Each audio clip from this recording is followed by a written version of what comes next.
Hey guys, so Lord here, back again with another review, and today we'll be taking a look at the McFarlane Toys Spawn Universe Haunt. Now before we get into it here, let us first take a look-see at both the front and the back of the packaging. So without further ado, let's get into it. Now before we get into the meat and taters of this review, Haunt actually does come with quite a few accessories. First up, Haunt comes with two sets of interchangeable hands, the first of which is this pair of claw hands. The second of which is this pair of claw hands with all kinds of goopy tendril madness dripping off them, just adding to the symbiote factor this guy already has going for him. Next up, Haunt comes with this swirly twirly ectoplasmic tendril effect piece. Now if I was to say anything about this effect piece is that it works best with his interchangeable right hand, which is sculpted a little bit more open, so you can slide it into the open area of this effect piece where it fits nice and snug. Now, I'm not sure if that was intended or not, but that's what's working best for me. Your results may vary. And last but certainly not least, Haunt comes with the swirly twirly ectoplasmic tendril display base? Question mark. I don't know about you guys, but this is some straight up Toy Biz shit as far as I'm concerned. It takes me back to the good old days of Spawn Staction figures where they came with really well detailed display bases, albeit maybe not as impressive as some of those, but a nice addition nonetheless. So with that being said, let's now move on to the aesthetic and articulation. Taking a closer look at good old Haunt here, who of course comes with the quintessential hockey puck display stand we're used to seeing with all McFarlane Toys figures at this point. Has a Spawn logo there too, so there is that. Would have liked a Haunt logo, because I think he has his own logo, right? That said, before we get too ahead of ourselves, I would actually like to dedicate this review to my good buddy Toyshiz. I will leave a link in the description below to his review of this figure, because like myself, he was also excited for this guy's release, because if you haven't noticed, Haunt's never had a figure before, so please check out Toyshiz's review when you got the time. It's a really good review, and also feel free to give him a sub too. He does a lot of vintage figure reviews, and I gotta tell you, a lot of you newbie toy reviewers out there aren't appreciating the vintage like you should be, because without that, we wouldn't have figures like good old Haunt here. So back to the review at hand. I gotta tell you, out of all the figures in this Spawn line so far, this guy and Soul Crusher are just doing it for me. I don't know what it is. Maybe it's because they've never had figures before, but for first efforts like this guy and Soul Crusher have had, these are really kick-ass. I love how these guys came out. Look at that face. That's freaking nightmare fuel if I ever saw it. On top of the fact that, yeah, he does kind of look like Anti-Venom or Carnage or, regular Venom for that matter. Toxin. A symbiote, for lack of a better term. And one of the things he has that's relatively new to McFarlane Toys, at least as of late, is sculpted ball joints for the wrists and the ankles. Granted, I think they could be a little bit tighter in the ankles, especially this side, but he doesn't have problems standing per se. And really over time, this could stiffen out due to the weight distribution on it. I mean, he doesn't need a peg stand to stand, so I guess that's a plus. But I just really love how this guy came out, man. He looks awesome. Definitely one of my favorite figures of the year so far. But as far as articulation goes, his head will rotate.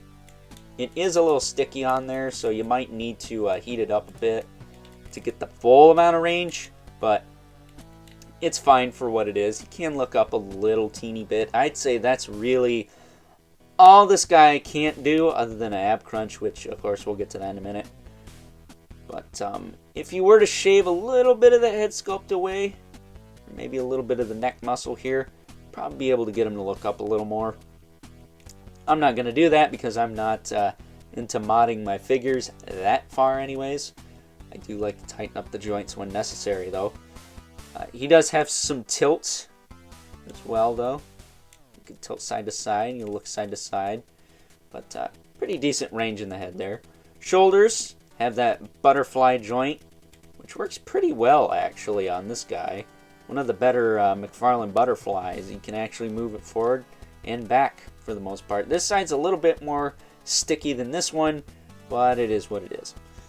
He can, of course, lift his arm out to the side pretty far, do a T-pose just about. Rotate it all the way around. He's got a bicep swivel. It's pretty tight on both sides. Double jointed elbow, again, pretty solid on both sides. And,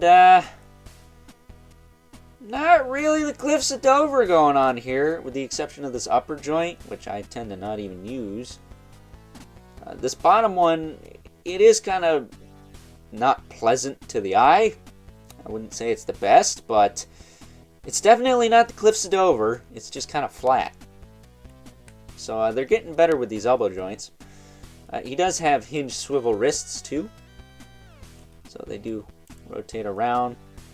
They do rotate at the wrist itself. And the hinge does work well. And as far as popping the hands out, they pop out pretty easy. Most McFarlane toys, it's relatively easy to swap the hands, so there is that. Although if you want to use that crazy whirly twirly tendril effect piece, which I'm still surprised this guy comes with as much stuff as he does, you're going to want to use that other hand. It's a little bit more flat and sculpted more or less to fit in that accessory better. Now, as far as the torso goes, it's not great. He's got a little bit of rotation. That's about as far forward as he can go. He can go back about that far, but that's mostly in the lower torso. He doesn't have a lot going on here, I'm not going to lie. And it is a little bit floppy in areas, but well, Elmer's glue will fix that. I haven't really needed to do that, though, so I think I'm going to refrain from doing that with this guy. I actually didn't need to do it on She-Spawn either. Bit of an update on her. She kind of stiffened out, so maybe this guy will do the same. I don't know. I don't really care, though. It's fine. But he does have a waist swivel. You do get some crunch out of that. It does tilt back. It does tilt side to side, too, but nothing crazy in the torso. I'd say if anything, since Haunt is supposed to be kind of like a Spider-Man type character, super agile, super, flexible, and able to do a lot of stuff that if I tried, I would hurt myself. Considering the fact that he's that type of character, it would have been nice to have a little bit more going on in the torso here, but what we have is okay. It's not terrible. I've seen worse. As far as the hips go, again, a little bit hindered as far as moving forward. Moving back is okay. He's got butt cheeks, if you're into that. Can kick out to the side pretty far. A little loose on the hips here, but not too bad. He's not going to fall down or anything. He's got a little quiver of a thigh cut in there. Can't really move out, mostly moves in, but it's fine. Double joint at the knee. Works fine. And some of the better knee joints on this figure are in this line so far. A little flat again, but he doesn't have giant trenches. I don't really mind when it's flat. I mind when there's a giant trench cut out of the sculpt. It's just not appealing. And the fact that this guy doesn't really have that going on gives him some bonus points. And then he also has the ball jointed ankles, or the ball hinge ankles here. They rotate, they hinge forward and back. He's got the ankle rocker, which is pretty stiff, so I would use a little bit of heat on that just to soften it up a bit before you go cranking on it, especially if it's a little bit more stuck than mine are. And he also has toe joint switch lock in neutral. Thank you. So there is that. And then he also, of course, has peg holes on the bottom of the feet for the hockey puck display stand, which you might actually want to use with this guy. Me personally, I'm probably going to use the cool looking effect piece here, this bad boy, myself, but to each their own. If you want to use the hockey puck display stand, it's your toy, do what you want. But at any rate, yeah, I love this figure, if you haven't guessed it already. He is awesome. He's fantastic. One of the best McFarlane toys, figures of the year so far. One of the best figures of the year so far. And probably one of my favorite figures from the Spawn line as a whole so far.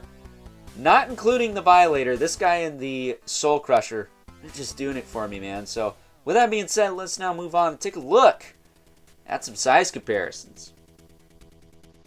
First up, here is Haunt next to a couple other characters from the previous wave of Spawn Universe figures, the Deluxe She-Spawn and the Soul Crusher. And if I'm being 100% honest, these are some of the best offerings from this new Spawn line I've taken a look at so far this year. Next up, and just for shits and giggles, here is Haunt alongside the Hasbro Marvel Legends Venom Pool Build-A-Figure Wave, Carnage, and Movie Venom, because I just couldn't help myself. I had to throw in a couple of symbiotes here. And last, but certainly not least, we have our two regulars, the Mythic Legions for the Mandibulus, the 11th Spawn, and while he may tower over everyone as usual, I think Haunt scales quite nicely with good old Al Simmons here. So with that being said, time to wrap things up. Some final thoughts. Overall, and out of all of the figures from this Spawn Universe line thus far, good old Haunt here is one of my absolute favorites. Much like the Soul Crusher, who is yet again another newcomer to the Spawn line and action figures in general, this guy's going to be a contender for one of the top figures of the year. And I mean that. While I may not know a whole heck of a lot about both this character and the Soul Crusher, I don't think there's really much I need to know other than they look badass. That's all there is to it.